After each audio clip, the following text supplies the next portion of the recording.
because you already know those. But we want to actually give you some information that we think will help you so that when we have these various events, you know exactly what's going on. And they're not something, especially the Janazah, is not something that we do every day, but we're seeing more and more that for me personally, more and more. When I was a young Imam, and I was about in my 20s, I never had to do those. Very seldom, because everybody in the masjid was young. Hear what I'm saying? Everybody in the masjid was young. Everybody was in their 20s or in their 30s. There were very few people who was old. I mean older, I should say older, mature. So we didn't do a lot of those, but now we do. So you need to know what's going on, and you need to know exactly what the Imam is doing. Let's not get to the point where we say, well, the Imam is going to do it, I don't need to know. No, you need to know. The Prophet Muhammad said, if you know one ayat of the Quran, then you're obligated to share it. But that's not what I want. We're going to talk. We have a guest today that's going to be speaking to us. But here's what I want to do. I think last week we had a very lively discussion on the etiquettes of Jummah, and I don't know if we got through all of that. But there were some very interesting questions that was asked, and we tried to respond to them to the best of our ability. I was working with Ibn. And it appears that things like, what do you do before Jummah start if you're selling something in Jummah? Can you just stay in the back and talk? Can you continue to keep selling? What is it that we do when we come into the Jummah? Do we stand up and we make offer sunnah prayer, or do we just go take a seat? And if we take a seat, then why? If we don't take a seat, then why? Because you're going to hear various opinions about them. By the way, all of this that we're talking about, we're going to have in handout. Please forgive me, I don't have any today. My personal computer is down and my printer is down. So just give me a week or two, then I would put something together so you can have this information. So I'm doing a review. And if you can get out to Azeez to come in, I appreciate it. Here's what I want to say. How many, first of all, how many studied the Ash-Shaheed? How many know it? Okay, last week we started like this because, alhamdulillah. We don't need you to recite it unless you want to. If you want to recite that Ash-Shaheed, you can.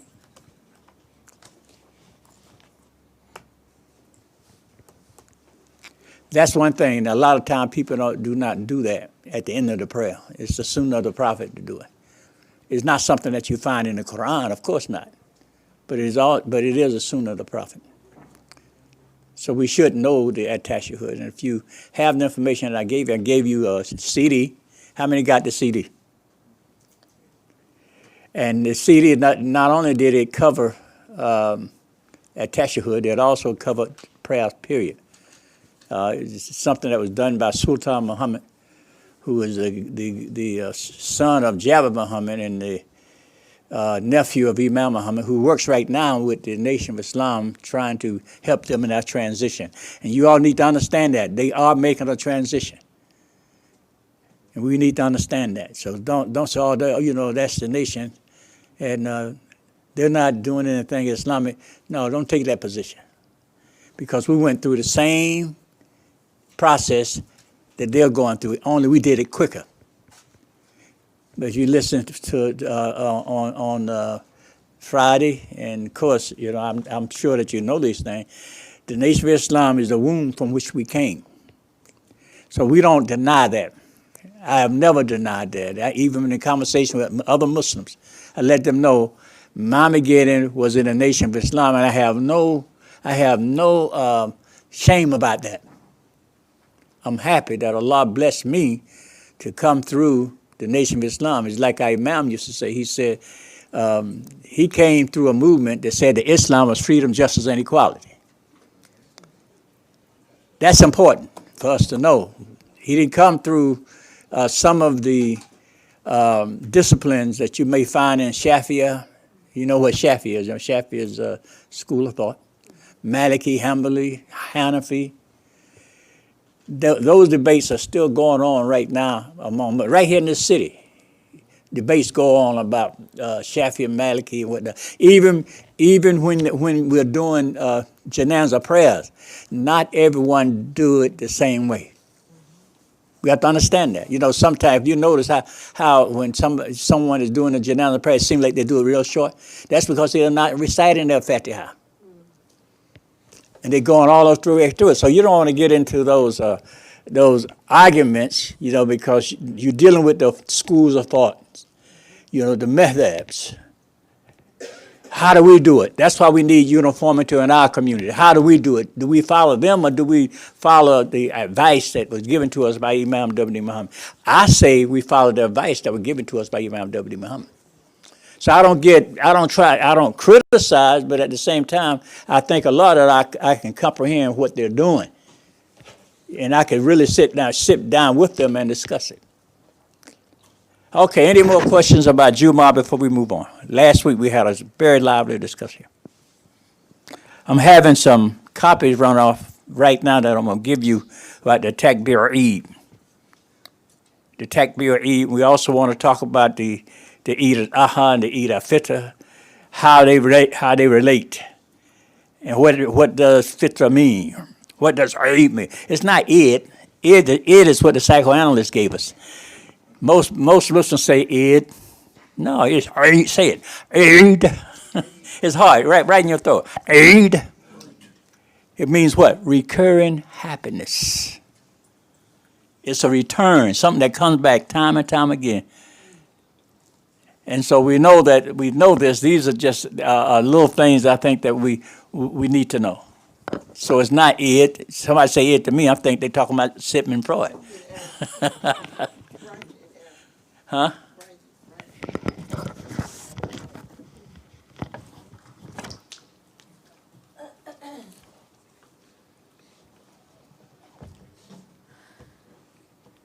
Not all right well with this stuff here.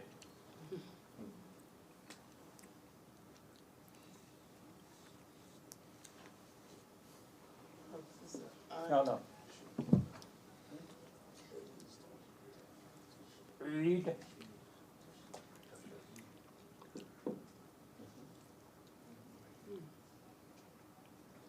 Where's your eraser?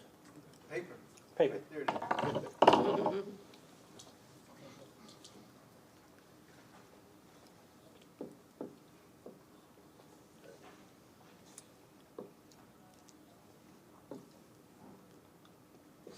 What is that? Eid?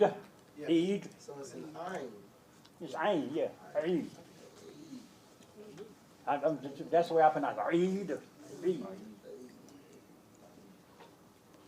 I'm not good with this stuff here. I need a chalk. Yeah, that's what I need. Okay. So it is Eid and not Id. So remember that. Tell people, it ain't Id, it's Eid.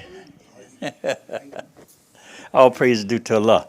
Okay, so we'll be covering the Eids. We also will be covering Janazah. Just some things I think that we need to be familiar with. Not that we don't know these things. We just need to be reminded. Because, look, we've been having a lot of Janazahs, haven't we? And look, I don't look forward to it. Because I know every time alhamdulillah, every time I see a body laying in front of me, it brings it to your mind that, hey, I could be next. So there's a process that happens even while the person is ill. You visit them and all that. What do you say? What kind of dua do you offer? Which they are really personal du'as that you can offer. You don't need to know a standard one, but if you do know a standard one that the Prophet gave, alhamdulillah. But yes, sir. Have you heard of, I don't know where it is, but I know some communities don't have the body Yeah. Well, one of the some people say that you shouldn't have the janazah inside of the masjid. But if you think of Allah's earth in the masjid, You can have it right at the gravesite. you really can't not have it in the masjid. Yeah. You can't. Now, we do have it in the masjid. There's nothing wrong with that. But what I'm saying is some people do not, you know. Why is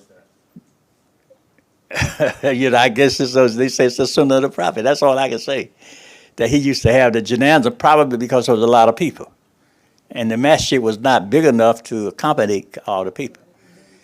But here, you know, you can either, that's why they over here, at ISGC, they have the janazahs in Bilal Gym. And then they move on to the grave. But you can actually have it outside. You could have it at the gravesite, and you also can do it at one at the chapel inside of the funeral home. In the haram, I think they have them right there. Where? In the haram. Oh, yeah. Right there, yeah. Right there. Yes, sir. As a prayer after every prayer, I would imagine the bodies are right It's right there. right there. Yeah, Brother Imam. Right, every day you just, that's right. Hey, let me make a comment on that. Yeah. You know, Assalamu alaikum. They had Assalamu alaikum. They had a few years ago told our community that we couldn't speak at the janazas, have our sisters at the grave sites. Couldn't do the janazah in the masjid, and we shouldn't do repasts. This is what they were telling our community, and that we were wrong for all of the above. And so, myself, I was invited to a program in Connecticut called the USWA Conference. I think it was USWA Conference 4 or something. And so they asked me to, you know, talk about the janazas.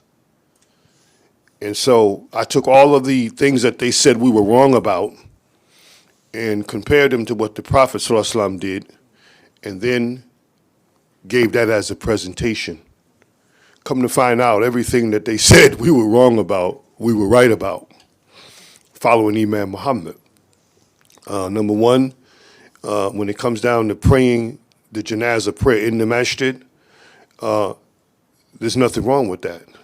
If you choose to do it, have the body outside and all, that's something that you choose to do, but the body can be on the inside. One event took place where one of the sisters, Aisha, she was coming from somewhere, and they had did a janazah for a brother inside of the masjid. And she heard that the people were whispering, saying that they were wrong for doing it in the masjid.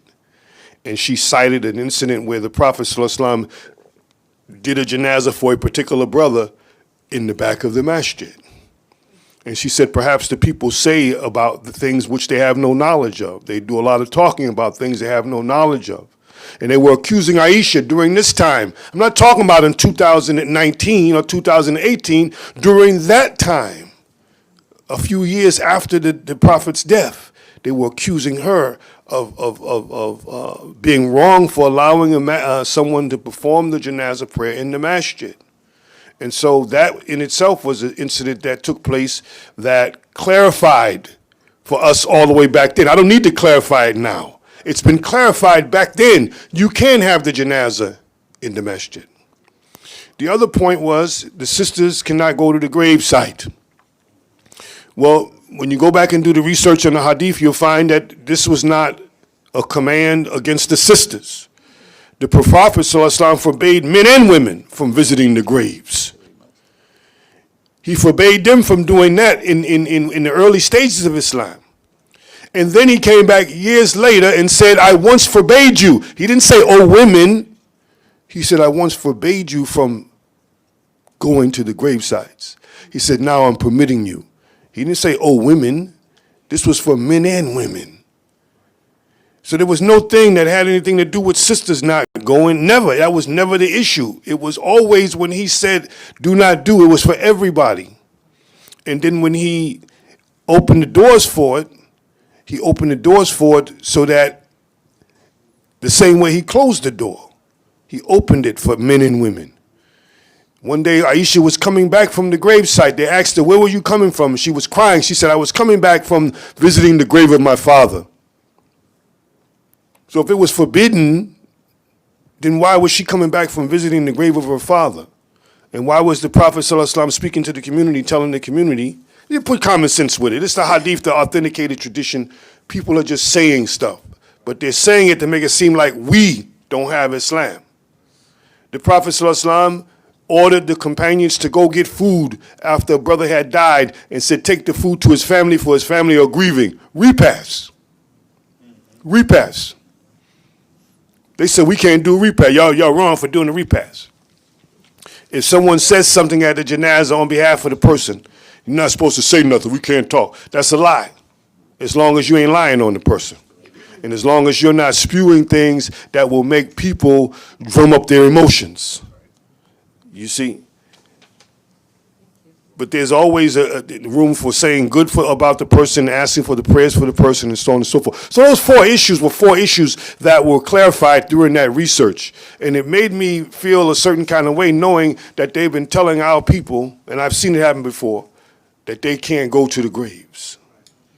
That's been a situation that we had at Masjid al-Mustafa, because they have a 9-page document that you have to sign. And one of the things, regulation, one of the rules they have is that women cannot go to the gravesite. And if you do, the men go first, and the women come afterwards.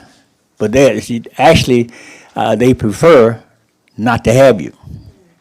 We have, and I'm not putting them down but we've had this discussion with them. So they sort of relaxed a little bit. If you all recall the last janazah you had, I just told the sister, come on up. And nobody said anything. But inshallah, when we get our gravesite, we won't have those issues. I have to respect them because of the rules and the way that they think. It's there. So that's the way they think. I got a visit yesterday morning here at the Masjid from a family from Sierra Leone. Yeah, that's right. Yesterday they came to visit me. They wanted to find out if there was a Muslim gravesite and if they could utilize this place here after the janazah for a repast. They do it. And I said, of course, you can. Now, we won't be around. I think it's going to be next Saturday. I won't be around anyway. Next Saturday. They have people coming from Africa, so they kept the body. The body is acknowledged at the hospital morgue. It's frozen, But people have different traditions that they follow, and like we were saying, Imam Muhammad said we have to have uniformity in our community, and we have to be able to stand up and defend these things Islamically if someone approaches us. And it happens a whole lot. And sometimes we read some things from other places. And then we want to question what is happening among us without understanding that, hey, we're trying to achieve some uniformity. How do we do it? What did our Imam say? Did Imam deviate from the Prophet? No, he didn't. No, he did not. He let you know, I don't do that because it's a deviation from the Prophet. But his understanding was on what the Prophet said. You understand, a lot of these things that they're reading come from scholars who had differences. If you get the book Fiqh Sunnah, how many have that book, Fiqh Sunnah? How many different positions, is there on a particular topic? Imam so-and-so said this, and Imam so-and-so said this. Even the Jummah, what time should we have Jummah? Can you have Jummah, for example, before the Dhuhr prayer? Well, in that Fiqh Sunnah, it tells you that the Prophet used to do Jummah sometime because of the weather. He would do the Jummah before the sun reached his highest point because it was hot. That's in that book. Okay, now, we're going to get in an argument with that? No. Let them think that. That's what they want to do, alhamdulillah. But we know it takes the place of Salat al-Dhuhr. But anyway, these are some things that we have to deal with at this moment. And inshallah, like I said, when we get our site, then we'll be able to put together a document delineating the rules that we're going to be conducting ours by. And inshallah, to be uniform with our community. Uniform in our community. Okay. Assalamu alaikum. Well, listen. As we give more attention to how we do or should do Janazah, can we also give more attention to the importance of preparing ourselves before? I'm talking about how we have too many sisters in our community who are left without resources to cover the janazah of their husbands when their husbands leave them. You talking, financial resources? Yes, sir. Okay. And so, can we have, given that, many of us, we're an aging community, and many of us will be on fixed incomes, we need more conversation on, if you're married, make sure you have a will, you have a trust, you have Right. something, so that we can reduce the need for GoFundMe or special emails that, so-and-so has passed, and Yeah, right, I understand. we need to be prepared, we need to prepare ourselves so that we don't leave our families. Asking for charity. Yes, sir. Because that happens a whole lot, Sister Deborah. It happens too often, and unnecessarily so, in my opinion. Yeah,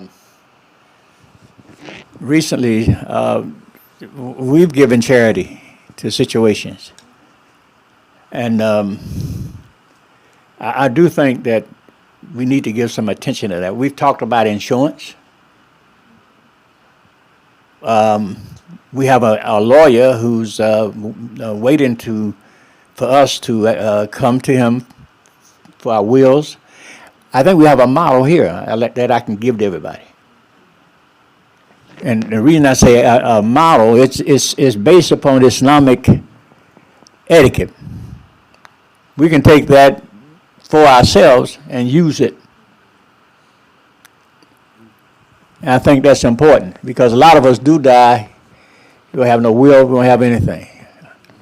And then you end up in probate court for relatives who think that they should get most of the money. Then the wife, she's left with nothing.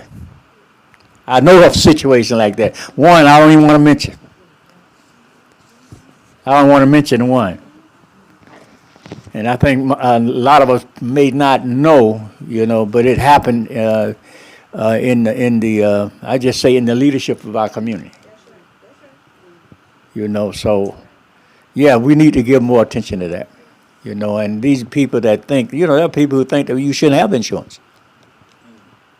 But then when it comes time to bury them, they think the community should take care of it. And even if it's not insured, we just, it just should be something that's a natural part. That when somebody gets married, you're already thinking about how am I going to make sure that my family is taken care of. This should be part of a natural conversation. We talk about that we're in a life cycle from birth to death. This just to be natural. We talk about giving zakat. We should be talking about have you taken care of your family first? Have you done those kinds of things? Yeah. So I'm just saying. Yeah, okay. Yeah, it is a religious obligation. You should not put your family to be in that situation. That's right. That's right. And it's hard to do. I mean, who wants to go home and fill out a will? But you gotta We have to. We're obligated. And inshallah, if we can find that will, I'm going to give it to you. You can take it. Some of you may have copies of it because we did it.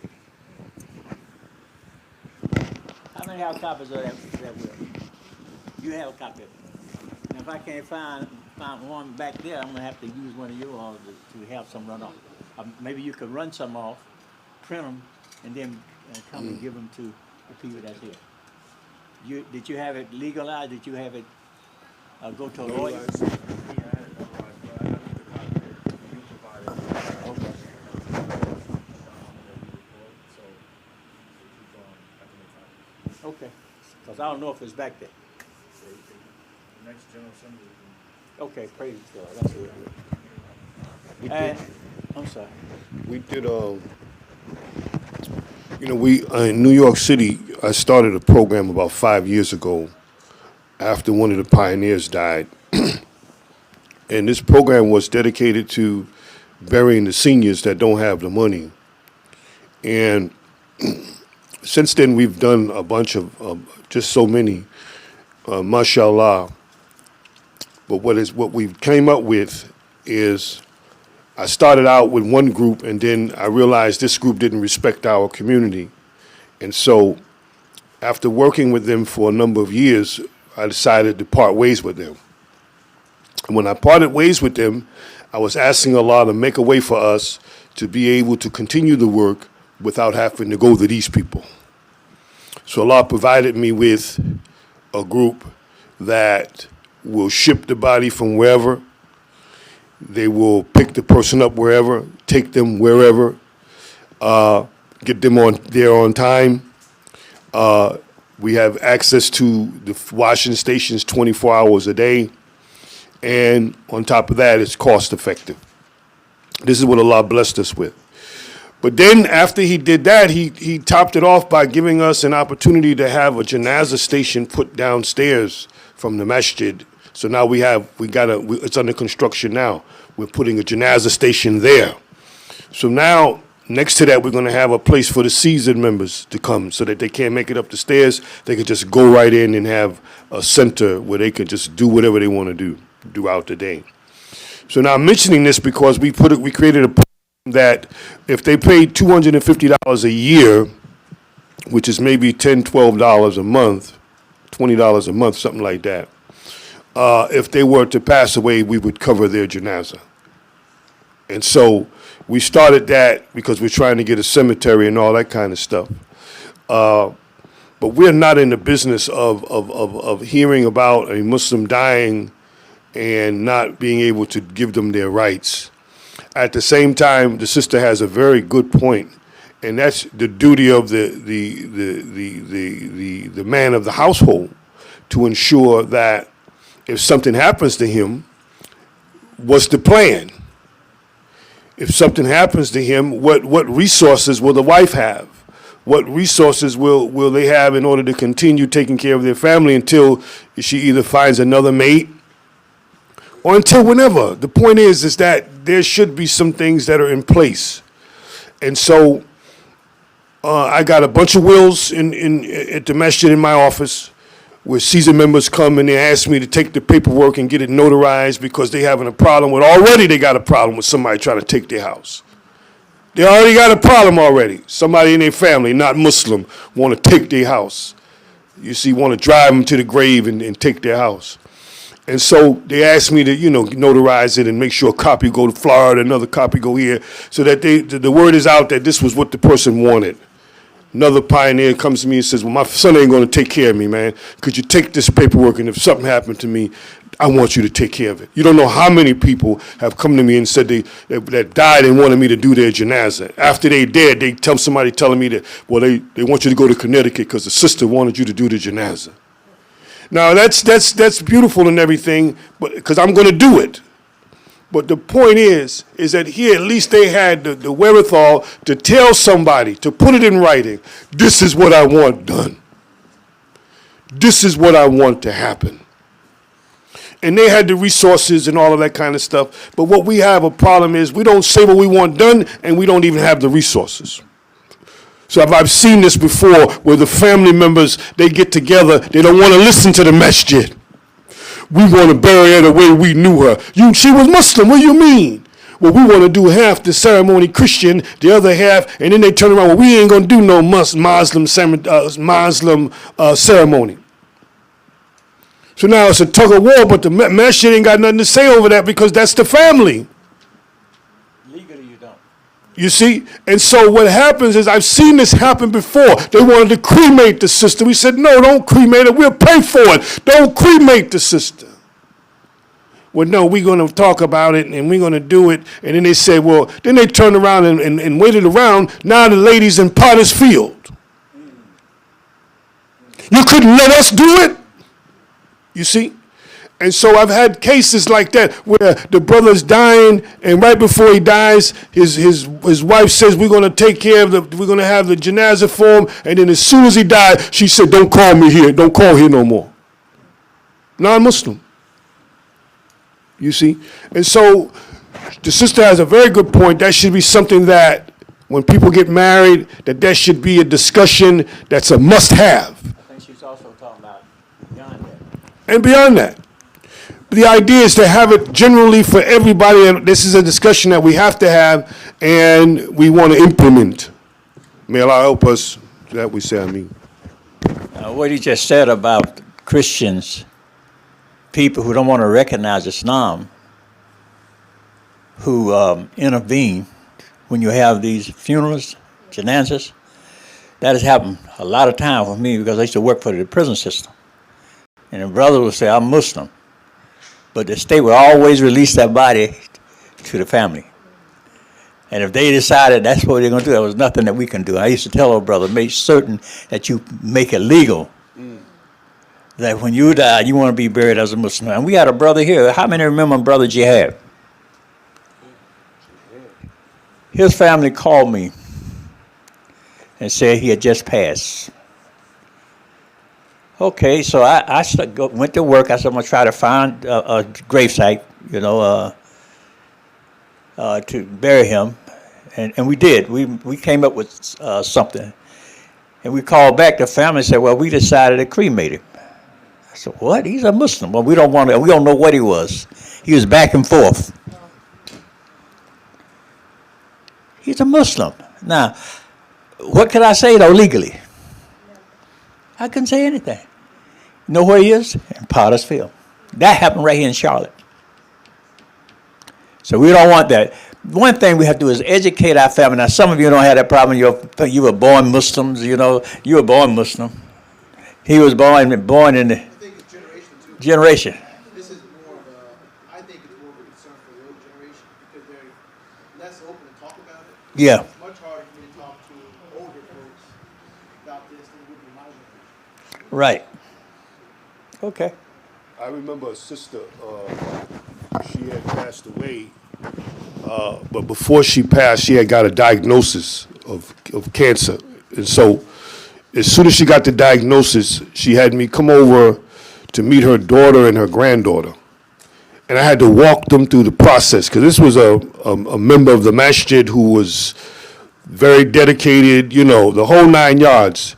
But her family, on the other hand, really didn't want to have nothing to do with Islam. Shukran.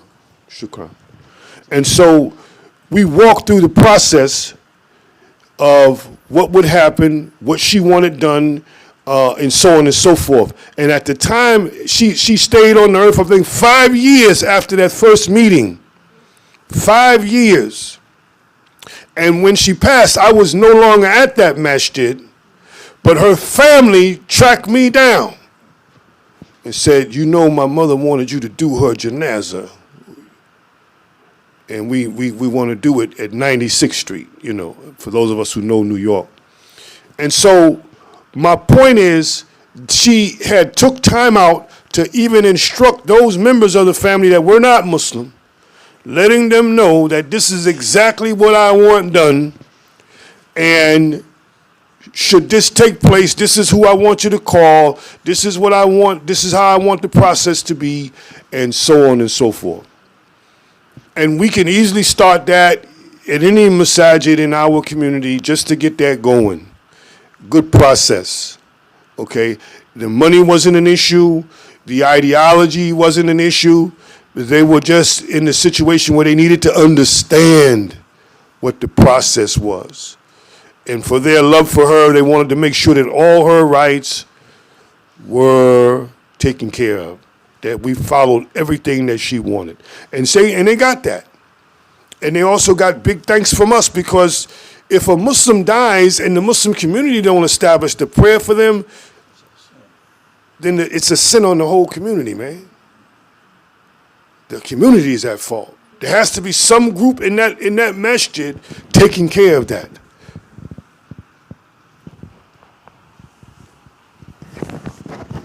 That's good. All praise due to her. Any more comments about? Yeah, I just want to mention this. On our charity slip, it has Janazah. Nobody. I don't think we fill out charity slips anymore. Can you give me a copy of the charity? Have you seen it on the? Yeah. You got one? Yeah. It says Janazah for charity.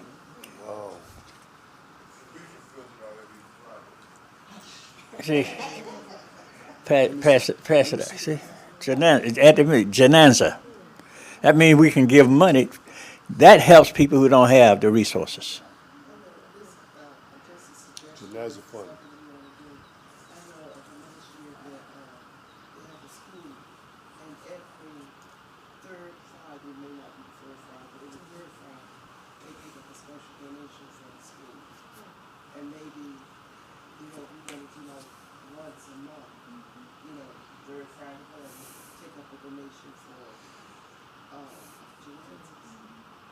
Could be.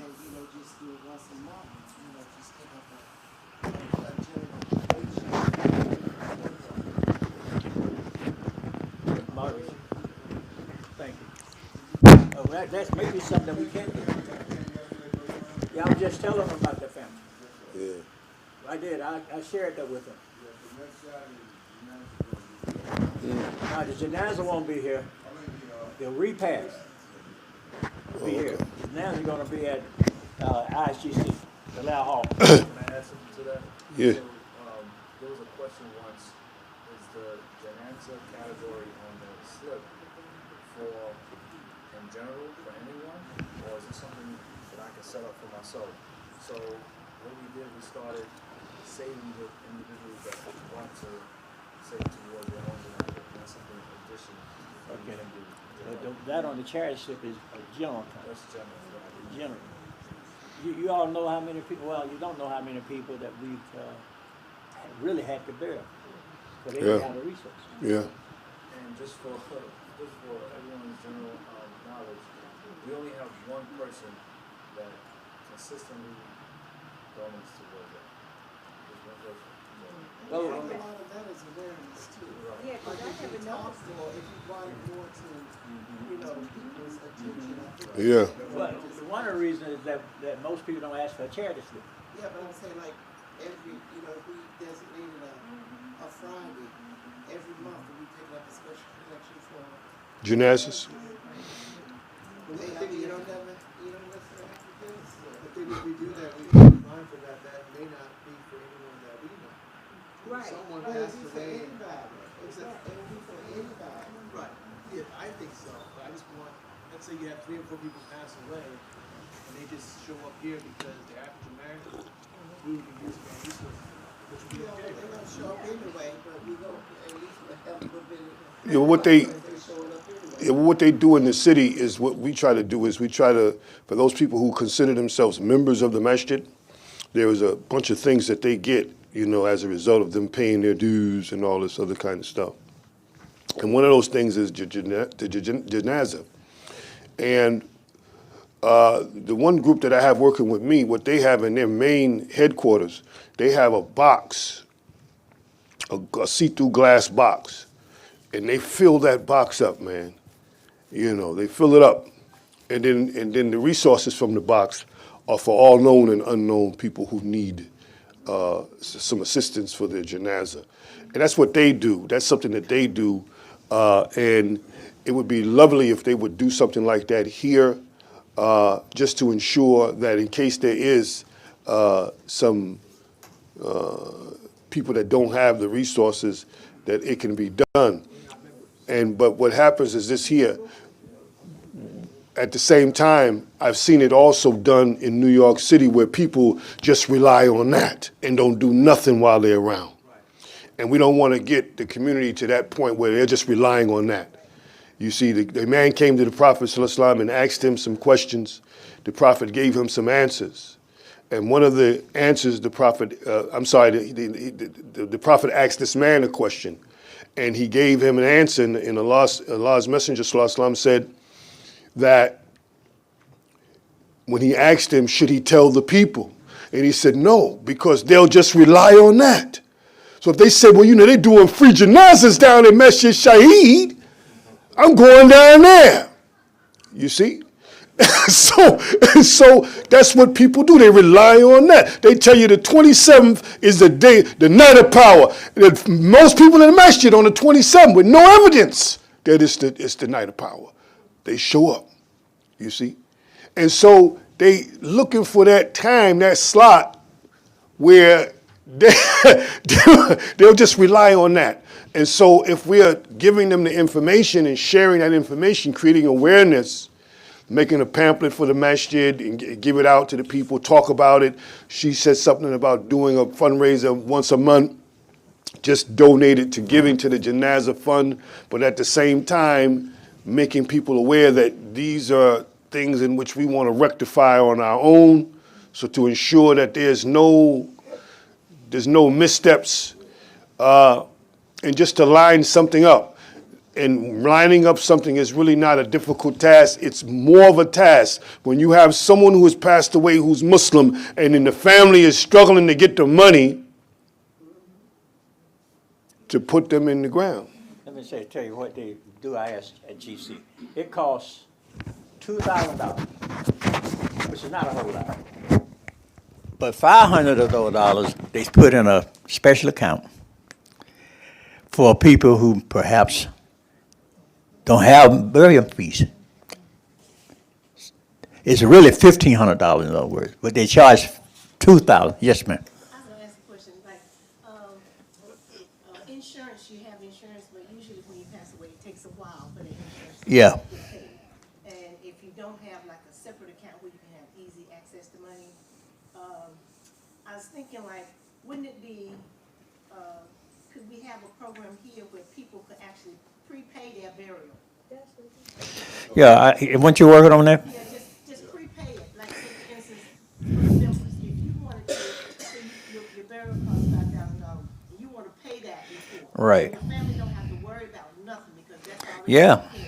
Yeah. So if you come up with something like that, yeah, I think that would be a really good program. You can actually arrange your funeral before it actually happens. Right. Get that out of the way, and it's all written down, and you done paid in full, whatever. It takes a while for the insurance money to come through, unless you're working with a funeral home. I mean, I think they put the money up front. I don't know what to do. Well, they build the insurance. So They build the insurance. In New York, they just build I the have two insurance. recommendations. One, those that have beneficiary employment can actually identify the master as one. Right. If you choose to do that. Yeah. And then two, once you get close to, I guess it's part of the will, but like for my parents, if you don't have somebody who's your power of attorney and have their name on your account, once you pass away, that gets tied up. No one can have access to it. So you may want to start looking into adding a son, daughter, nephew, whoever it is, Yeah. that you want to arrange your affairs to be a joint account. Yeah. You can step in. I work with James Cyrus as the power of attorney, executive for a brother by the name of Ishaq. His name was Ishaq Elamine. And I didn't even know that I was supposed to do that. Just one time, right after Juma, no, I'm sorry, right after Janazah, this brother approached me and said, I would like for you to be my, executive of my estate. So I said, okay, yeah. So you can't say that. And I was at home, and sisters called me and said that someone had called. It's on a Saturday about a Janazah. Someone had passed away, and I wasn't feeling that well. So I said, well, tell them to call Sheikh Bassam. Then they called back 5 minutes later and said they couldn't remove the body from the house because I was the person that had to, give them permission to do so. I got involved with that. It took about a year to get through all of the the things that need to be taken care of for families. We had families that came here, but he had everything written down. But still, those family was upset. I had to deal with that. Money. I don't know what it is about. I guess money. Money. And they came here and said, well, I don't think she should get that. He gave me this insurance, so it went back and forth. That's why it took so long. We got to straighten out. But I advise anybody, before you assume a responsibility, know what you get into. I didn't. Just out of the goodness of my heart, I told him, yeah, I do this. And that's not fair for the community to overburden a man Right. with those kinds of responsibilities. I mean, that's just beyond. Another thing that I would do is for those that have insurance, I would call their agents and ask, if something was to happen to me, what is the process? And that way you can educate someone else, because a person who passed away last year, year before, it took us almost a year and a half That's right. to get things. They put you through through hoops, and you gotta depend on relatives to sign this, and it's a. They don't want to sign. The death certificate with the doctor. Yeah. It took like almost 3 months just to get the find the primary care physician to fill out a form. And they said if the documentation is, then he said, we gotta send us that's another thing. They said, send us a copy of the life insurance. And luckily, Abdul gave a copy of the insurance policy. But they said if there's any discrepancy, they're not paying. So. Well, you had to make sure everything was So correct. if you don't have a copy of your stuff, and you either rely on them, they change something, you may be out. Sister Khalil had her hand up. I saw. I was just gonna say, Brother Warren said power of attorney. Now, when my parents died, my brother's name was on their bank account. And he said he had power of attorney, but he had power of attorney while they were alive, but once they died, he couldn't touch that money for a year. They gotta be a living and. Yeah, it's two, it's, You gotta be a beneficiary. He didn't, he And it has to be must have- notarized. it's two different things. One is a power of attorney for, and then the other one is a power of attorney for, financial related matters. Say this, this is real, I just noticed, your primary care physician has to give you the paperwork That's for right. that power of attorney. That's right. You can't go to Kinko's and get that. I don't know where he went, Yeah, but this was South the primary, Carolina. everyone who wants to have a power of attorney, get it through the primary care physician. They will give you that form that you would have to fill out, That's right. and that's the authentic document. You just don't go to. The primary care physician.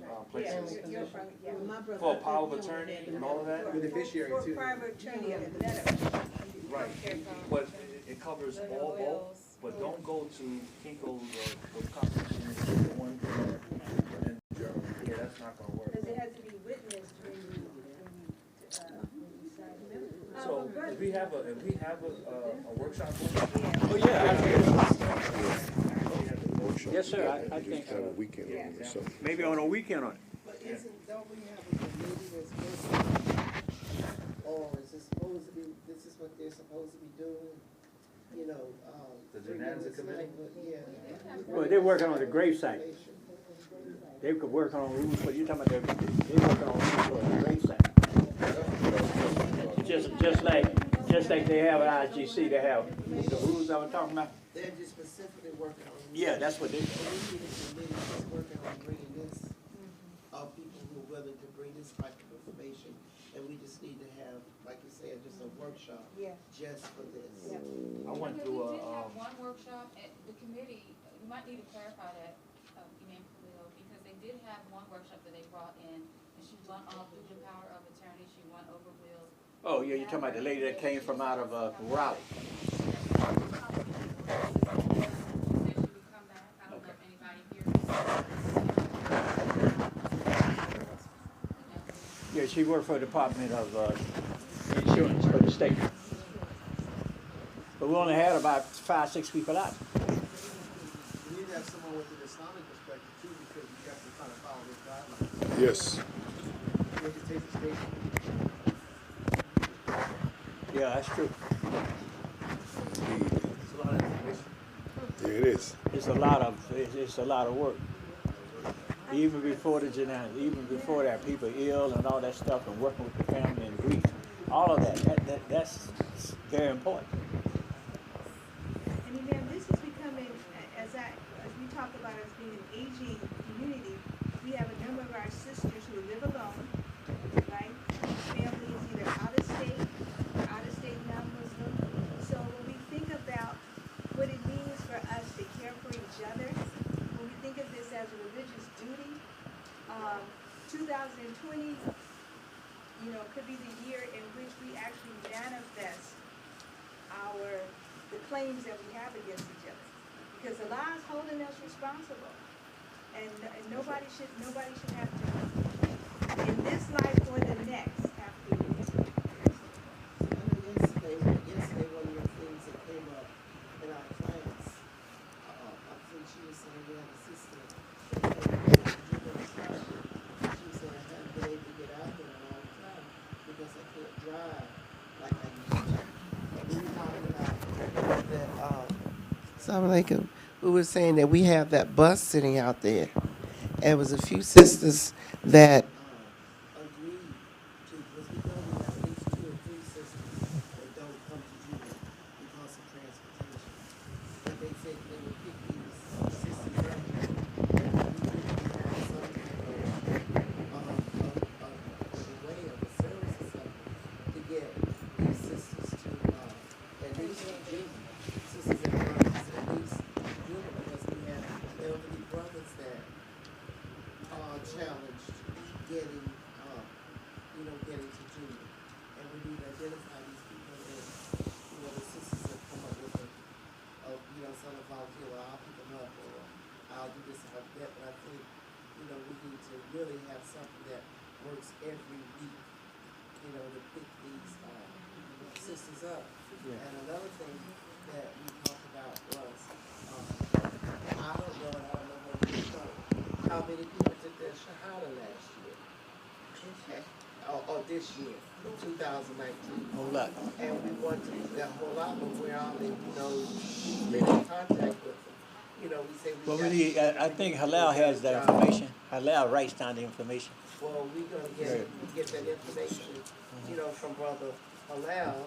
Right. And we're gonna make contact with these people and have some type of celebration where they can bring, if they're still, bring their families in to learn about their new their transition, what they're doing, and just so we can be closer, keep up with them, so we can, we say that sisters, a lot of times, we may have guests, or we may have somebody taking the Shahada, and we need to stop mingling with ourselves and start mingling more and getting to know the people that are coming, Right. into the Well, normally I tell the people, I do say to them, we have classes on Sunday. Yeah, but I think they still more. Ma'am? I think we need to do a little more. I understand, but I'm talking about for orientation as well. Of course, I agree with you 100%. Now, the thing is, if we told somebody from security, gave them that responsibility every week to go get, that can happen. It doesn't necessarily have to be security. It can just be somebody. Yeah, but it doesn't necessarily have to be. I understand that. I understand what you're saying, but I know that these brothers are out early.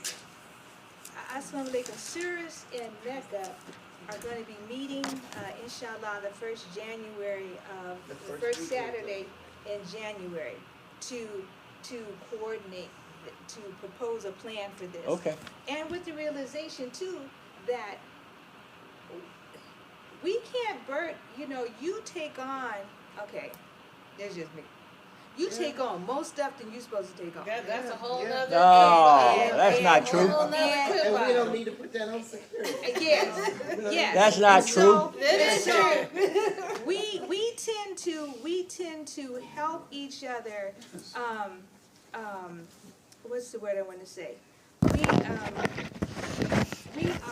We remain children as a community because we help each other stay in that naive space, and we put a lot of responsibility on certain individuals, and then And then when they fall apart, physically and otherwise, right, we want to blame them for taking on too much responsibility, but we're not taking on the stuff.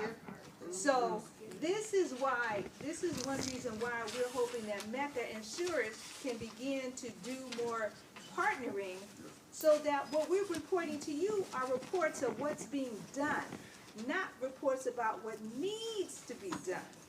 It's a big difference.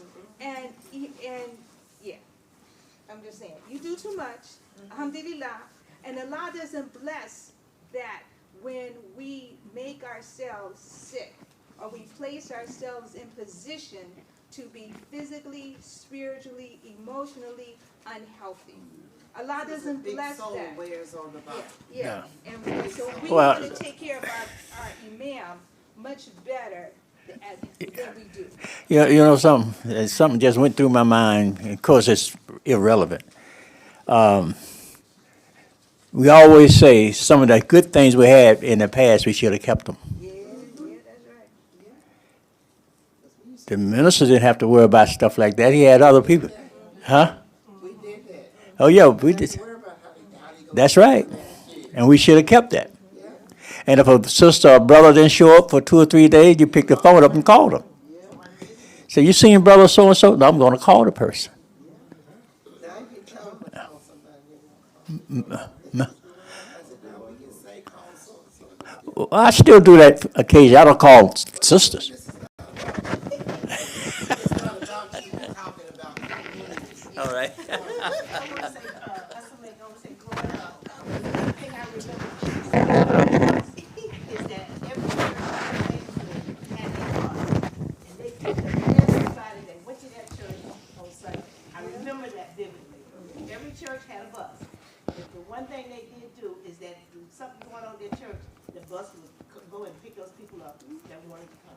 So that's a good idea with that bus, and we could just have a schedule. We're going to get that bus is. There were Presbyterians, We have to upgrade the bus. We're gonna get a real bus. you know, but Yeah, that's what I'm these saying. buses- A bus, these buses a good were not bus. all of that. There were school buses It that has were worked turned us into till church we buses. That bus is high in the summertime. They did a Yeah, job. but we don't wanna pick up one of our seniors that's 120 degrees out. They They don't. got air conditioning. They have this, it has air on it. Oh, we have air conditioning now? It's air, I think the air's on it now. Ooh, like there. Allahu Akbar. But maybe by this summer, maybe by this summer. Get a state-of-the-art bus. TV, ramp, everything No, else. we don't need TVs. We don't need no TVs. We just get a ramp and all that. We get an Ash-Shaheed bus. And this is a discussion. I know we're going to get into the answer today. I just wanted to mention. Motivated about it. Yes, sir. What we're discussing right now is the care that we should have for a community. And I think it's important that we consistently show the care and love that we have for one another. And the brother just came in, the week just called me outside, and we, man, talked about this at Juma. Azeez mentioned it Friday about how, you know, the pioneers and how we appreciate each other. When people from outside of this community come to Juma, they feel and experience that love. Immigrant brother just came, and he hasn't been here in quite a while, but he is consistently talking about the love that we share. He gave us a check for $1,500. Takbir. So we have to consistently continue to show that when somebody walk in this door and they get greeted with love and respect, they never forget that because they don't get that other places. See, so this is a blessing that Allah has given us. Well, when I read the feedback Yeah. on our page, what used to be our page, it's always, it was a nice place to go, they treat you decently, we get good information. Yeah, That's what I read. I don't know about you all. That's exactly right. yeah. Those are things that I read, that we read, but these things that we're talking about, caring for, you know, each other, you know, those are things that we have to. Well, I'm happy that service We have to be. and Mecca has stepped up, so that's something I won't have to worry about, right? Mm. Okay. All right, now here's what we've covered. We're talking about a Janazah fund. Is that what we covered? We're talking about start on Janazah fund. We're also talking about doing a workshop on Janazah.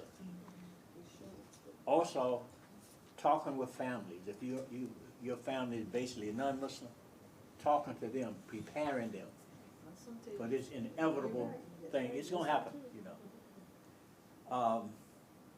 Okay, seniors who can't make it to Juma, we want to, is seniors or just anybody? Just anybody, Sarah and Mecca is gonna be the contact and the person of accountability for that. Taking care of duties, lightening the burden on the Imam. And also the sick community, called those who've been missing. No whisper like that. I want to hear it. We saw you skipped over that bullet, Imam. Oh, what? You skipped over that bullet. Which one? Lighting the duties of the Imam. He said He did, he said it. Did Did you mean it? You kind of. Did I mean it? You floated over that one, so. Yeah, I mean, That's okay. I, you know, look, I've always been one who worked. We know that. Always have. You know, and so you know, and I've done it since I've been in the community. So a lot of things, I get some help. The brothers help, you know, for Janazahs and whatnot. They help. You don't just see them. They help. Before we utilize the Wudu station over there, these brothers, I used to go with them, but they would wash the bodies and everything. So it wasn't that I was doing it all by myself. You know, and it got to a point where they would get it done, and the only thing I had to do was come out and do the prayer. But of course, you know, any of the imams can do a prayer, do a janazah. Any of them can do a janazah.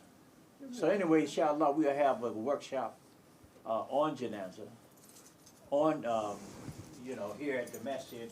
We just have to, you all come up with the day. I was going to say I'm going to come up with the day. I was gonna ask you, one of the things that I think is, and we talk about a lot of good things that we need to do, but we never put anybody, you know, we fail sometimes to put people in charge of those things. Like I said, Cyrus would be in charge of the, you know, the transportation, contacting the people who need rides to Juma, and Cyrus and Mecca will coordinate together to do that. And we said the grants of workshop. Who's doing that? Well, we'll get the committee that we have working right now, we'll get them to put it together. And as far as the workshop, we can do it ourselves, or we can bring somebody in, you know, who have We technical still knowledge. need, to me, Huh? we still need a person who is coordinating this. A person who, if it's not in, say in 2 or 3 weeks, or 2 or 3 months, we haven't done that yet. Maurice, why we haven't done this? You had said that you were gonna do. Exactly. Why haven't we done it? Making somebody responsible. Yeah, Okay, Since you mentioned my name, I'll help coordinate. okay. so that we'll be coupled. Exactly. All right, but still, I do know that Sister Darlene has been involved in it. You know, she's been involved in it, you know, inshallah, we want to keep her involved, Okay. you know, I'll and, talk to her today. sir, I'll speak with her today. okay, please, Yes. please. Brother Imam. No, I had spoken to, I continue working with, Sister Darlene with calling the sick and shut-in. Sometimes I just pick up the phone and call if I haven't seen someone, but, you know, I could contact Darlene and we just keep a roll call on it. Okay, I spoke to. that's a health and welfare committee. Right. Yes, I ma'am. heard Wash Your Body on Friday, and I spoke to the sister that's the lead over at, Masjid. And I was telling her, it's the same situation over there. It's the same people all the time that washes the body. And I was telling her, then I said, well, we need to have a workshop and get some of the younger sisters to come in and learn how to wash a body. And I said, now most people, if they're working, if it's happening during the week, we're still the ones that will have to do it. I said, but we still need to train them how to do this, so that we can call on somebody else. You know, we might not be in time. Last time I wasn't even in time. I remember that. We talked about doing this, having that workshop a year ago. So I we say it need, every and year. there are sisters ready in line, wanting Yeah, to do yeah, there's this. a lot of people There's that want, because waiting. sisters have, you know, they've said they wanna learn. So Sister Darlene has been doing that. She has been, working with, you know, whoever wanna come and learn how to do it. You recall Well, she just have to be a little bit more, But we should, I mean, just like you, man, we should put all the. on her either. Put all of that on Sister Darlene. That's why she needs help. But I'm saying, we don't have to put all of that on her either. That's right. So Sister Khalil, could you coordinate with the one sister, Mustafa, trying to set Well, pickle she said that she weekend or was gonna send the word out the first of the We year. pretty Okay. much And she's got talking all about the doing a information Janazah we can use workshop to the pray first and of let us the know year. Imam Muhammad And, is the and- guy. Yeah. for sisters Yeah, and we then don't the need, brothers you one, know, or she'll do Sisters, like just a joint? Yeah, And she's gonna talk to the sisters. we have the whole Janazah thing is in there. Get something solid. Okay. I'll bring that information back to you. Another thing, let me mention this. We can use Imam Muhammad's book, Prayer in Al-Islam, because it goes through everything. Listen, use his book, goes through the washing and everything for men and women. Now, I know you probably don't have that book. How many still have that book? That's the gold book, right? Yeah, it's a gold book, man, collector's item, It goes brother. through everything. And $700 online. 700. No, it was $12 when I bought it. When I first got it, it was $12. But I went and looked for it because I had lost my copy, and somebody was trying to sell it for $700. They were trying to sell it for $700 online. You see that? You see that? Went out $1,000. That's what they sell them for. It's a collector's item. That I way, got it for $12. back then, Yeah, $12,000. The Imam said $12 was a whole lot back then. You know what he said? Well, you're gonna need the notes. You're gonna need the notes. If you're doing a workshop on that, you're gonna need those notes. And I'm gonna tell you that the information that's in that book is no different than anybody who says they know how to do a janazah. So it's coming from our community, and it's in our community. I've tested it before. I've done so many different janazahs in different places that one time they had a group of guys saying they do janazah this way and they do janazah that way. And in the middle of the janazah, I had to stop them and say, hold on a second, guys. You telling me you learned from this guy and that guy. Well, let me show you something. I said, do it this way. And then I showed them the book from Imam Muhammad, and they all started shaking their head. Yeah, you right, brother Imam. But the reality is that we want to get it together so that we can all have the information. We shouldn't have to call somebody else to come from somewhere else, to come over here and give us the information that we need, that we're supposed to have at a bare minimum. We're supposed to have that knowledge. So our source to that knowledge is this particular book. Yeah, he has portions of it. Let me see what you got there. The information that we have. Let me see what you got there. Let me see I don't know what if you. that part's in there. Bodies that we watch, they don't look any differently from what's in, Right, and that's the thing. We don't want to mystify the thing. It's a real simple process. You're giving a person the last ghusl. Simple process. It's not all this other stuff. And we confuse it and make people don't want to do it. You can't find somebody to come do a janazah because they spooked out about it. You know, spooked them out. Telling people they're doing it wrong. Y'all don't know how to do it and all this other kind of stuff. When the Imam didn't teach us like that. Taught us how to get this information and then make an application. All of you, every one of you here are an authority on this religion. Don't let nobody tell you nothing different. You're going to do the same thing that everybody else did when they learned. They had to go get the information. So if we're going to provide that here, then it would be advised of those sisters and brothers who are ready, because there's a lot of sisters and brothers that ain't ready. They spooked out about janazah. They spooked out about getting in the grave and somebody handing you the body in the grave. They spooked out about wrapping the body, washing the right and the left. They spooked out. And you got to teach them so that they can remove that fear. Because one time I had a situation where a brother was spooked out, and he was, his two brothers were spooked out. They didn't want to come in. And I told him, come on in, man. And just so happened, he'd been Muslim all his life, and he went the other way. And his father died, and we had to do his janazah.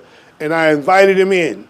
I said, man, come on in here. And he had started thinking that he wanted comfort with another guy. He became homosexual, this young brother. And I said, man, come on in here, man. Your dad will be proud that you're going to do his janazah. I didn't tell him, no, you can't come in here, man, because you're doing that. But when I told him to do that, he followed everything I said. And at the end of the Janazah, he said, Brother Imam, this is having a profound effect on me. Can I call you afterwards? Can I come to the masjid with you? I said, sure, man. A couple of months later, this brother called me and said that he no longer wanted to live like that. And that he found a sister that he got to change her heart. He wants to live as Islam, and he wanted me to come to the wedding in Syracuse. All because he was at a Janazah for his dad, and it had an effect on him, caused him to think about the way he was living. Now imagine if we were so strict and rigid. No, he cannot, absolutely not. He's homosexual. He cannot. This is his father, but he cannot. We cannot have him here. What is he doing here? You see? No, man, that's still his son. He still has rights. The greatest crime you can commit in Islam is shirk. You act like this guy is committing the greatest crime because he decided to go in another direction because of his ignorance. He lost his way. But guess what? The Janazah helped him find his way. He Muslim right now. We had an incident. We had a brother. He came to help me. But when he saw that body, Got out of there, he man. left. He said, I can't deal with it. Remember that? Overwhelming. He saw that body, he had to go. So that's why you need people who are not spooked out. Oh yeah, absolutely. And that's There's why no family to do it, then it's on the masjid. then somebody else has to. Exactly. You're right. And they let family watch the body there, whether Yeah. they're Muslim or non-Muslim. Yeah. They let them come right in. You talking about up here? Or if they're not Muslim, Right. if they want to watch the body, they come in and watch the body. Yeah. I don't know. I know they do that. I know they have family members in there. Yeah. I know that. That's how I say whether they're Muslim or non-Muslim. I don't know about that part. I know, I've watched, Okay. I've watched bodies with non-Muslims. Okay. Yeah, as long as they're under the supervision of the Muslims, Yeah. they're fine. It's fine. There's no harm in it. It's just, we just direct them. And You direct them. And they watch the body. Yeah, you direct them and Okay. you make sure that it begins and ends the way it's supposed to. And we had a situation where the whole family, 60, 70 members, come to the masjid. None of them got hijab on. None of them got long dresses on. 60, 70 members coming in the masjid, African American. And one of the imams that was a very close friend of mine, we got the Janazah at short notice. We got it like it was short notice. Sister came in and said, my husband used to go here. He died and we need to bury him. And she said, I'm not Muslim. I said, okay, sis. I said, well, listen, I run a service myself, but I need you to just go upstairs and talk to the imam, and then whatever he decides, we're going to go with that. I said, if you have a problem, then you come back to me. But I knew that when she went upstairs, she was going to see the brother. He was going to tell her that they would do it tomorrow, just like that. The next day, I got there early. They told me, well, the family's coming in. About 60, 70 members of this brother's family come in. His son from jail had the shackles on him, and all of his daughters and cousins and nieces and all of them were there. And we were doing the Janazah at the Dhuhr prayer. At this particular masjid, you get a couple of hundred guys come for just Dhuhr Salat. In the middle of the day, they come to the masjid for the prayer. So we had maybe 150 people for the prayer. So what happened was, this brother is from India, very close friend of mine. Man, I love this brother, Imam. And when the people came in, he told me, well, receive the people and seat them in the back. Just seat them in the back. And he said, give them some booklets too. Give them some pamphlets and stuff like that. So what happened was, I don't know what happened, but I heard some people whispering. And all I heard was the Imam say, shut up! Shut up! We're having Janazah Salat after the Dhuhr prayer. We're burying our brother. This is his family. They don't have to do anything. Be quiet. I'm the Imam here. We're sending our brother off. And that day, I realized the true meaning of La Ikraha Fid Din. There's no compulsion in religion. In other words, they come to the masjid. I don't have to make you put on nothing on your head. You ain't Muslim. But I can't tell you that that's not your family no more. And if you're here to see your family off, I have to let you in on the basis of that. That's your family. That's your right as a Muslim over me. That I take care of your family as if you were still here. So whether they're Muslim or not, the whole thing was that the brothers that didn't have that understanding, rigid, well, there's sisters here. They don't have nothing in their head. There's sisters here. There's brothers. Why are they over here? Why are they over there? And they were talking like that, and he told them to be quiet. They didn't understand the religion enough. A brother here approached me the last time we had a Janazah and wanted to know, shouldn't they be respecting the Masjid, non-Muslim? I told him, leave them alone. They don't have to put anything. We're not going to put that burden on them. Now, if they come to us and say, look, I want to cover my head, that's another thing. You know, like Mecklenburg Ministry used to come here. They always call. Say, should we cover? I didn't force that issue, but they always did. They always did, yes. Yeah, we normally explain to the family before the Janazah what to expect. And Sister Teresa, the way she does the Janazah inside the obituary, it explains the process. So for us, that helps a lot. When the family that came yesterday, one was Muslim, one was non-Muslim. So they asked, about the same thing we talked about. So They were Muslim. no, but one of the brother-in-law, her husband was not Muslim. One of the guys wasn't Muslim. I don't know, but the way he greeted me. Right. You know. The young guy was Muslim, but the bigger guy, he wasn't. Okay. All right, now, one other thing I want to say. We know the importance of delegation. But we don't want to get to this point either, where the Imam, he said, no, you can't see the Imam today. He can't deal with that. Some issues the Imam need to deal with. The Imam stands out in front in that prayer, doesn't he? Nobody can go ahead of him. Nobody can cut that prayer short because he may be reciting something a little long. They have to follow that Imam.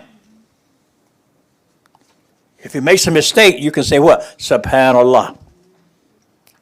So sometimes there are issues that the Imam needs to deal with. So don't keep people away from the Imam simply because you have assumed that the Imam don't want to hear this.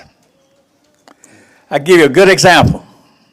When Nasser was here, Ahmed, there was a brother who was having problems with, he said he having, what was jinns. He was seeing jinn.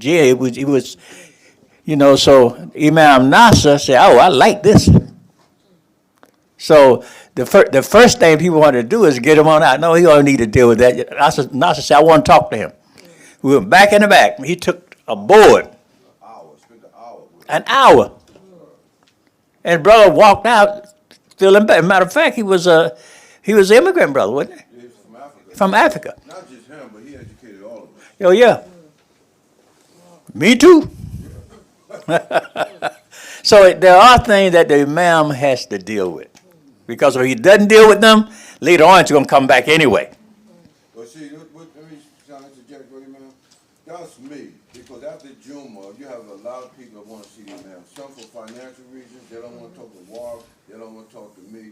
So certain instances, they'll try to, just say, okay, I can go to the Imam, da-da-da-da. So sometimes we have to try to filter out who's going to take up the Imam's time and who's just trying to manipulate the situation. And so that's a difficult thing to maneuver sometimes, because there's some people that have good intentions and some that just don't. You see what I mean? So we try not to, overburden the Imam, as we discussed earlier, and at the same time, the Imam doesn't like rejecting anybody. So that's a balance that I try to take responsibility for. Thank you very much. But anyway, there's some cases that I really need to pay attention to. And so, yeah, take some burden off. But the Imam in most communities all it does is lead prayer. Is that teach, lead prayer, lesson, nothing else. The board does that. I'm not knocking our board, but I'm just telling you the way it is. Imam, can I Yes. answer that? I understand what you're saying, and I think that's the right the Imam should have. However, from a security standpoint, I think people shouldn't be able to walk from wherever and come straight to your door. Exactly right. I agree. And we should come to you and say, hey, we have a brother out here wanna, do you have time? But everybody shouldn't be able to come from wherever. Right. There's treasury things going on, and walking back, they shouldn't be able to come straight from here or from outside and go. You know, I've been telling people, you know, to see you all. I haven't been giving them no financial help. I don't handle the money. I'm saying from a security standpoint. Right. Post like that. They should be filtered back before everyone just gets a Yeah, well, I agree. knock on your door. There have been people who have brought back to the office and say, here's the amount, you want to talk to the amount? But they didn't stay. They left the person in the office and they walked away. Right. So I said this should be a protocol in terms of how they get back to you. Right. So everybody just walk into your office, being able to knock on your door. They catch me right in the Masjid. Just tell them. They catch me right there sometime. You know, and you know, and they feel like they're gonna get a different response from me. Right. But they shouldn't be able to contact you first. They should be able to go through, they should be able to go through somebody We first. shouldn't say, no, he's not gonna talk to you Right. today. We should allow that to happen, but everyone shouldn't be able to walk. Like just all of a sudden they, you know. Yeah, that's true. I agree. Well, one of the things that help is that we always ask the community, stop giving people the imam's cell phone number. And so now he has cards, one with the masjid number and one with a cell phone number. So he can distinguish who he wants to have his personal number to. So I think that's been a little, hopefully that helps. Oh, it does. But still, there's some people. No, I'm talking about people that I know, real close. And they don't have my cell phone number. And I talk to them sometime, I give them a card. Say, talk to me, you know, call me sometime. Is that okay? No, man. Man, you're out of here, man. All right. Any questions? Yeah, I think I didn't know we was going to get involved in this Janazah discussion like that. Not today. You know, because he had something he wanted to say, but inshallah, we'll just say that another time. Okay, so all praise to Allah. Thank you for coming out. I want to just make a couple announcements.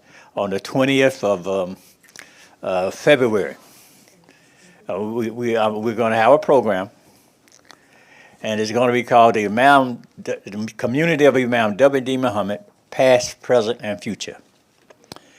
Darnell Kareem has agreed to come, and I'm now working on A.K. Hassan. Why? Because they are pioneers. I'm working on getting both of them. They were both down in Columbia. I went to a program down there. It was very good, very informative. And I don't know how long they're going to be around. Both of those brothers in the 80s. Mm-hmm. And Hassan, both of them are still going strong. They haven't sat down. They haven't retired. So Imam said retirement is not in the Imam vocabulary. He said you die on the job. You know Imam Muhammad said that? You die. Being an imam doesn't mean that you have to be over a masjid, but once you don't retire from being an imam, say I'm gonna go ahead, go on a vacation for about 6 months, go on the island, and that's it. I'm finished. No, that didn't happen.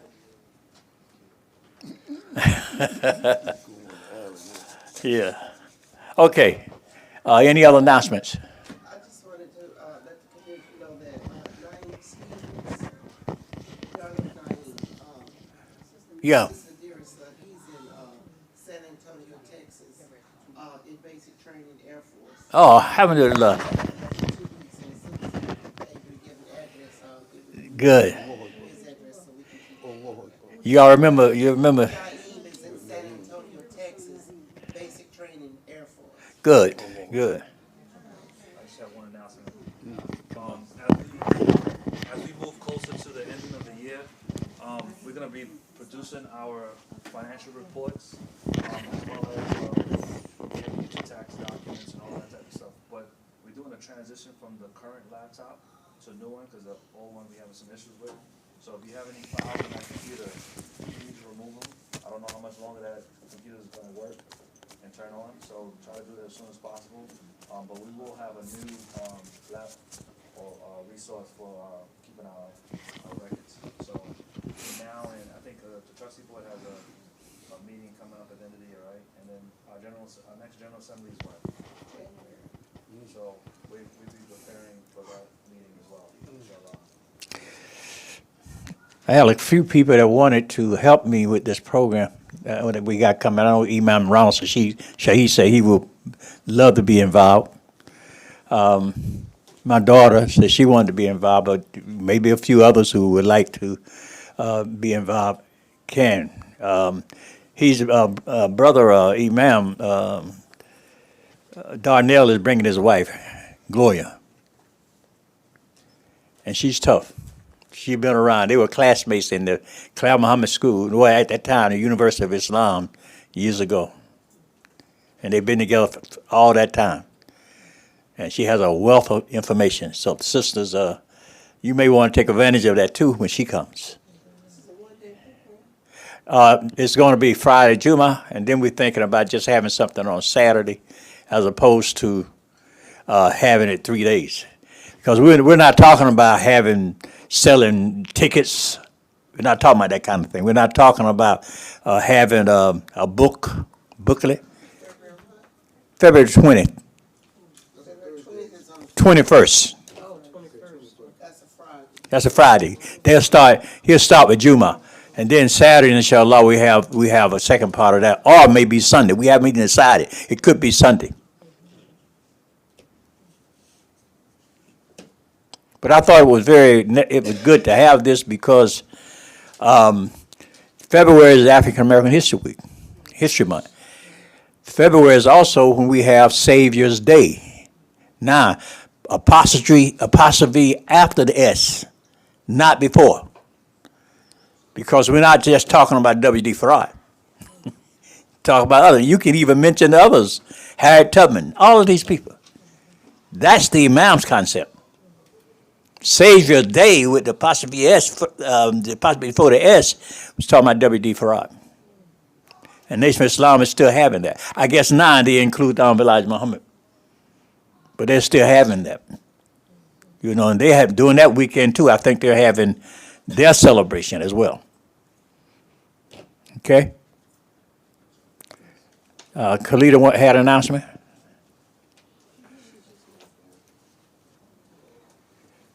Okay, I thought she had her hand up.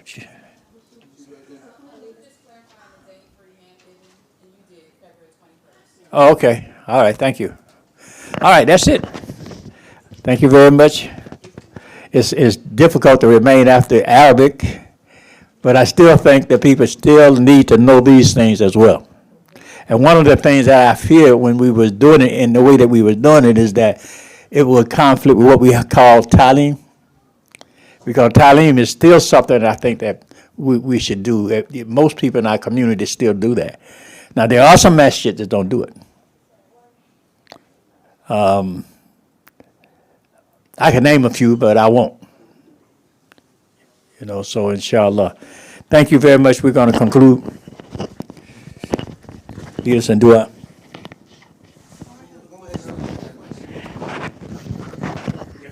Friday, Imam Azeez, you said that you were going to do a dua at the end of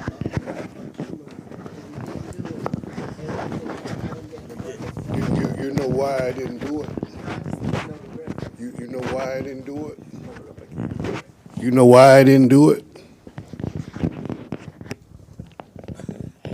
No, what happened was we had did the dua, and at the end we did do it. But what happened was the reference to it, we spoke a little bit about it, and then we realized the time, we was running short on the time.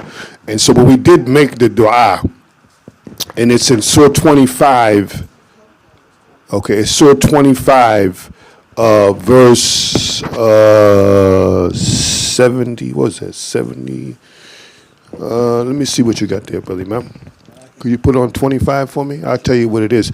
And the dua is one, Inna ladhina yalkulu, and those who say, Rabbana hab lana min azwajina wa dhurriyatina qurrata a'yun walja'alna limuttaqina imama.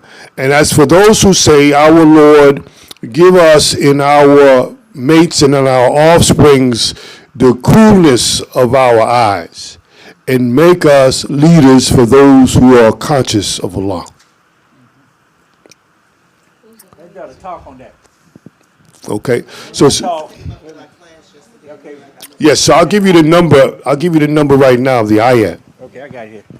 You got the IAT? I don't know if y'all remember, but I did a talk on that Juma, where we talked about the imam and how the group in that particular situation would be an imam, not a single person.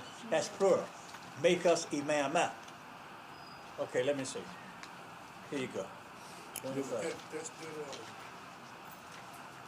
2579. It's L for prime. 25 what? The last couple of words? Yeah, I'll tell you. Here, I have it right here. And also Sister Lorraine. Sister Lorraine is not feeling well. She was in the emergency room yesterday. Sister Lorraine? Yes. And so, just keep her in your dua. She's feeling better today. And, her son took her to the emergency room yesterday. And Sister Karima had surgery Wednesday or Thursday. So keep her in your dua. Okay. No, she came home yesterday evening, but she was home to go back. I was just thinking about, I didn't know. I knew about Karima. I know about. Well, Lorraine just woke up, called, she said, I was supposed to pick up for class. And she called and said, I can't go because every time I come up, the house spins. Yeah, she said she was vertigo. Said, the doctor said it was either vertigo in the ear or she could have been severely dehydrated. They, couldn't pin it down, but she was home. 74, okay. It's 2574. So that's what we talking So 25 verse 74. 2574. What you were Full con. listening to in the car was that. We didn't get to that point, but what you were listening to in the car was a lecture on that. We didn't get to that point. My talk. Yesterday? I was just saying that. The one yesterday, from yesterday? Okay. Okay. Yes. Yes, sir. Assalamu alaikum. Just a couple more announcements dealing with the Strong in School. So on Tuesday night, that's the 31st of December, inshallah, we're going to have a family night. So come on out Tuesday night. That's New Year's Eve. So Sister Jenna is going to be hosting that. But inshallah, at a time where, a lot of people hanging out, it's just a good time to be around Muslims. So inshallah, we'll have games, bring a dish, snacks, bring something to drink. Inshallah, we'll just be amongst each other. And that's Tuesday, December 31st. Yeah. And yeah, Tuesday, December 31st, from 8 o'clock to 12. Okay. And January 4th, that's our annual lock-in. So the youth lock-in, January 4th, that's a Saturday. We're looking for volunteers to come and talk to the youth on that night. The youth, they like to come out and play games and learn. We're gonna have a full schedule to make it constructive for that evening. So that's the lock-in, the youth Strong in School lock-in on Saturday, January 4th. 7 to 7. 7 to 7, yes. Am I missing anything? Come out and volunteer. Yes, come out and volunteer for the lock-in. Can we change the name? Change the name, so we're not really locked in.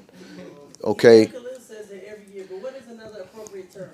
A youth itikaf. We can. Itikaf was our Yeah. term. I really don't say I locked in. I normally talk about why we did that. We don't know the historical, about what they call. Oh, you talking about the watch? You talking about 31st? No, we're talking about the lock-in. Yeah. The youth lock-in. Lock-in. It sounds Youth bad. itikaf. All night. All night. Yeah. We can't get people to stay out all night for. for the night of power. Well, that's why it's a struggle every year. Imam Khalil, it's usually a few of us every year. Yeah, I know. So, inshallah, we invite more of you to participate. The youth itikaf, we want to have a $10 donation for every child, so that it can cover the food and snacks and just props and activities for the children. Okay. That's at the end of the month. Yes, sir. Beginning of next month. January 4th. Also, if you've been waiting for the Strong in School fundraiser calendar, inshallah, we'll be printing that very, very soon and have them ready this week. Yes, sir. Yes, ma'am. They'll be $20. Assalamu alaikum. Now, he just got a call in New York for Janazah. We were sitting there talking about it. One of the pioneers, too. And,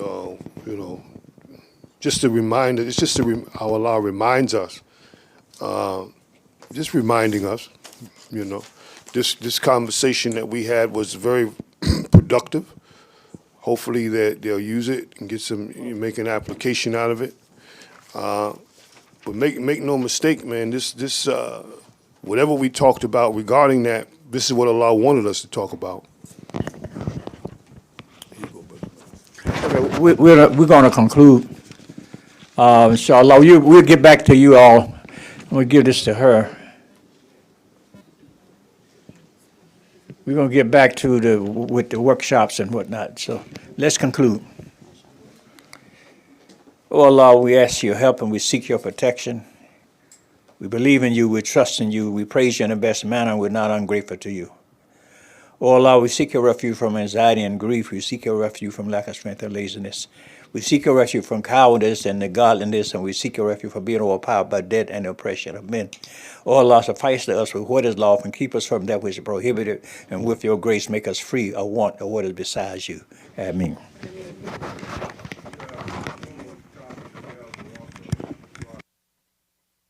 Copies of the Jumu'ah is available.